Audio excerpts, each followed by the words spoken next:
Hello guys, welcome to our channel. నేను మీ anchor Teja. ప్రస్తుతం మనతో పాటు సీనియర్ జర్నలిస్ట్ ఎమ్మంది రామారావు గారు. నమస్తే సార్. నమస్తే బాబు. అయితే జగన్మోహన్ రెడ్డి గారిని ఓడిపోయిన తర్వాత చాలా దారుణంగా ట్రోల్ చేస్తున్నారు. సోషల్ మీడియాలో రకరకాలుగా ట్రోల్ చేస్తున్నారు.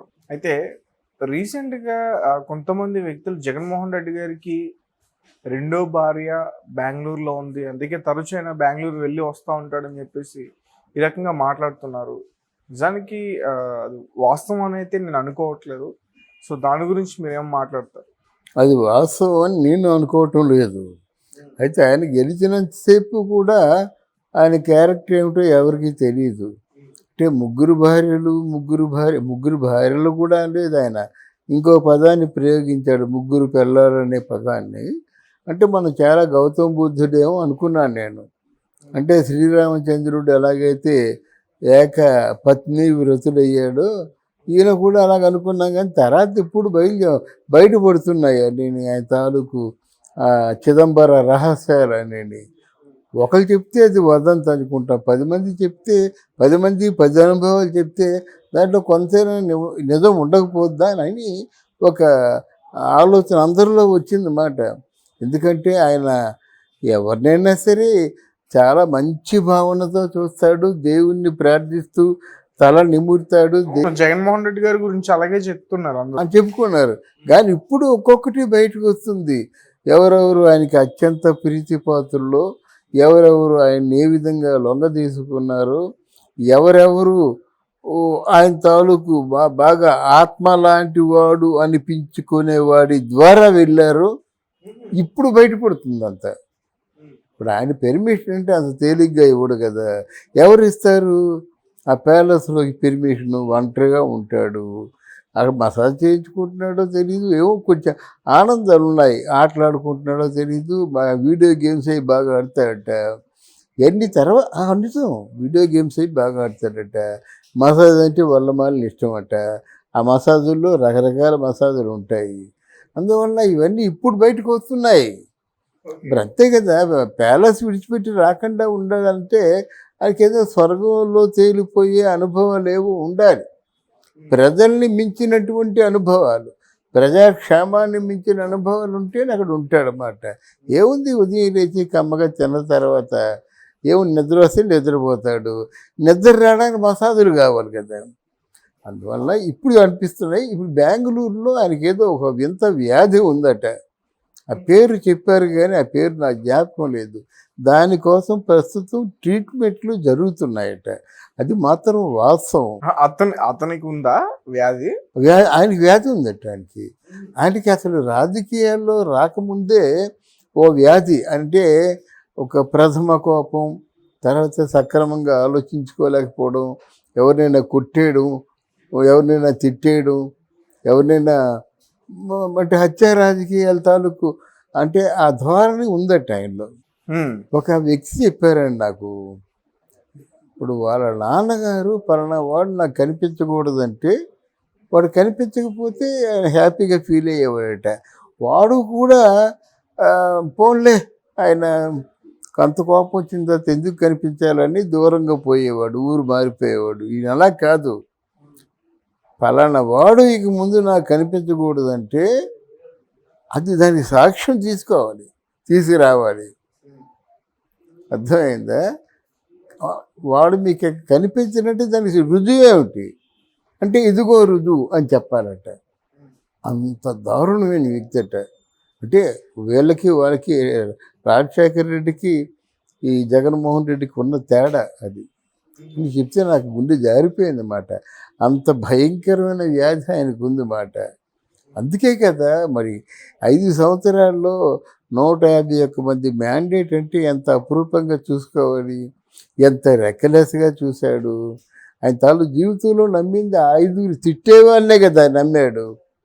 ఆయనకి అవసరం ఏంటంటే చంద్రబాబు నాయుడు కానీ కాదు సార్. ఇప్పుడు బెంగళూరు ఎందుకు వెళ్తాడు ఆయన ఎక్కువ? బెంగళూరు ఇప్పుడు ఇక్కడ తలదాచుకోలేడు కదండి. తాడేపల్లిలో పోలీస్ ఫోర్స్ ఉంది, బెంగళూరులో కూడా పోలీసు ఫోర్స్ ఉంది. ఆయన పర్సనల్ సెక్యూరిటీ 30 మంది ఆయనతో ఎప్పుడు వెళ్తారు.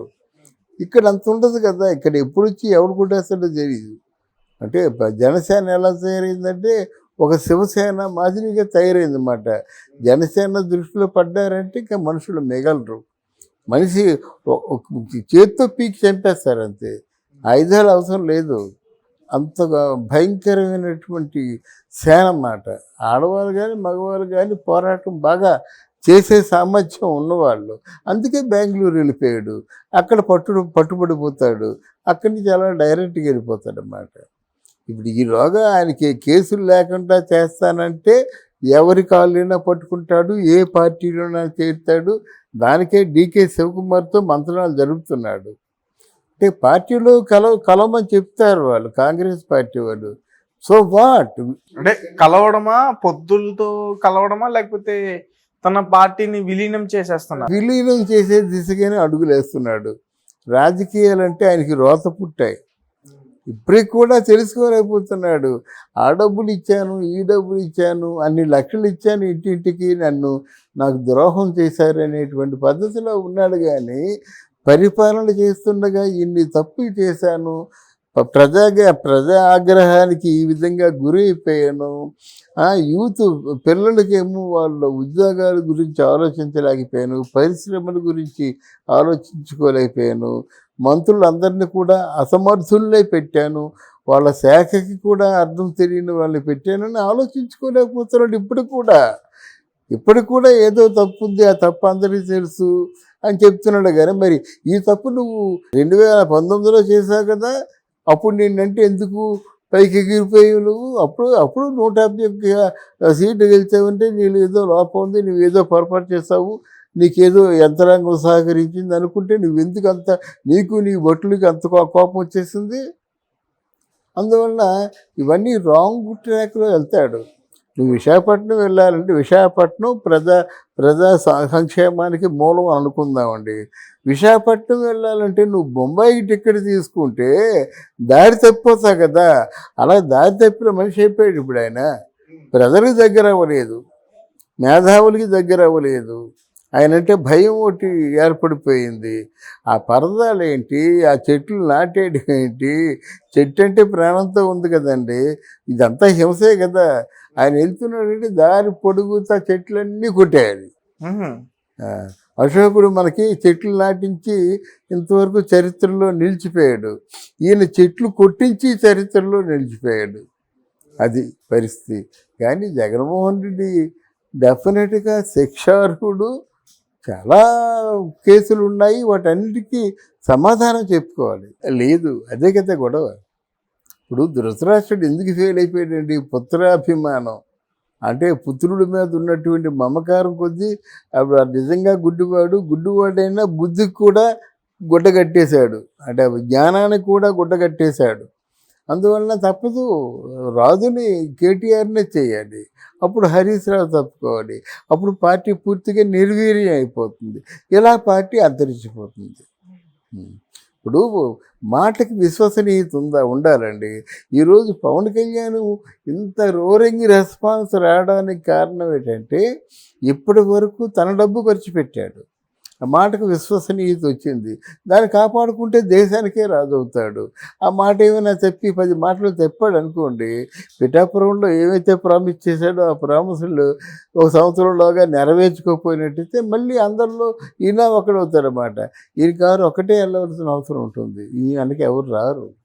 అది ప్రజల్లో ఉన్న రెస్పాన్స్, ప్రజల్లో ఉన్న ప్రేమాభిమానాలు బట్టి ఉంటాయి. అలాగనుకుంటే హరీష్ రావుకి బాగా ఉన్నాయి, ప్రజల్ని కన్విన్స్ చేయగలడు, ప్రజల్ని ఏమన్నా చేయగలడు.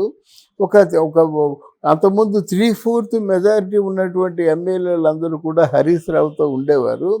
ఈరోజు హాఫ్ ఆఫ్ ది మెజారిటీ 50% ఇంకా ఎమ్మెల్యేలు హరీష్ రావు చేతిలో, హరీష్ రావు ఏం చెప్తే చేసేటువంటి స్థితిలో ఉన్నారు.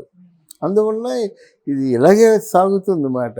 హరీష్ రావుకి ప్రెసిడెంట్ ఇస్తే నాకేముంది, నేను ఇండియాలో ఎందుకు ఉండాలి, నేను మళ్ళీ అమెరికా పోతానంటాడు. ఈ కుల అంటే